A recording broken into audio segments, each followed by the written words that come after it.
जगातील सर्वात उंच चिनाब पुलाचं उद्घाटन झालंय। 2 वंदे भारत गाड्यांना देखील पंतप्रधान नरेंद्र मोदी यांनी हिरवा झेंडा दाखवलाय। ऑपरेशन सिंदूर नंतर मोदींचा हा पहिला जम्मू काश्मीर दौरा आहे। पंतप्रधान नरेंद्र मोदी आज जम्मू आणि काश्मीरच्या दौऱ्यावरती आहेत। पंतप्रधान नरेंद्र मोदी यांनी जगातील सर्वात उंच रेल्वे पूल आणि चिनाब नदीवरती बांधलेल्या देशातील पहिल्या केबल स्टेट पुलाचं उद्घाटन आज केलेलं आहे।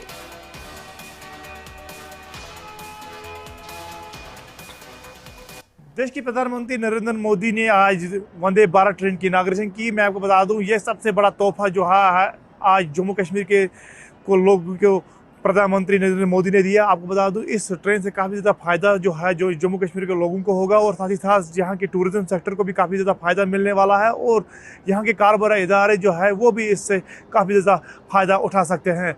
आपको बता दूं, आज नरेंद्र मोदी ने कटरा में जो है वंदे भारत ट्रेन की इनाग्रेशन की और उसके चलते जो है चिनाब ब्रिज जो वर्ल्ड का सबसे हाईएस्ट ब्रिज है उसका भी इनाग्रेशन किया है। सिक्योरिटी के सख्त इंतजाम किए गए थे और चप्पे चप्पे पे जम्मू कश्मीर पुलिस के साथ साथ सीआरपीएफ को तैनात में रखा गया था।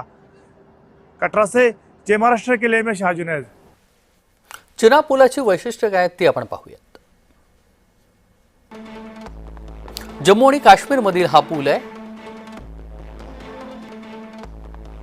जगातील सर्वात उंच रेल्वे पूल म्हणून या पुलाचं नाव आहे।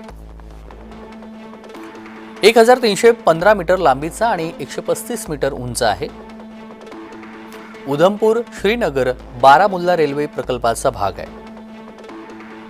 प्रादेशिक कनेक्टिव्हिटी सुधारण्यासाठी हा पूल बांधला गेलाय। 260 किलोमीटर प्रति तास वेगाने येणाऱ्या वाऱ्यांना तोंड देण्याची क्षमता आहे। 120 वर्ष टिकेल असं डिझाईन देखील करण्यात आले। अतितापमान, भूकंप आणि जलविज्ञान विषयक परिणामांसह अनिवार्य करण्याचा हा पूल बांधण्यात आलाय। पूल जम्मू आणि काश्मीरच्या रियासी जिल्ह्यामध्ये आहे। पुलाची रचना कमानीच्या आकाराची आहे।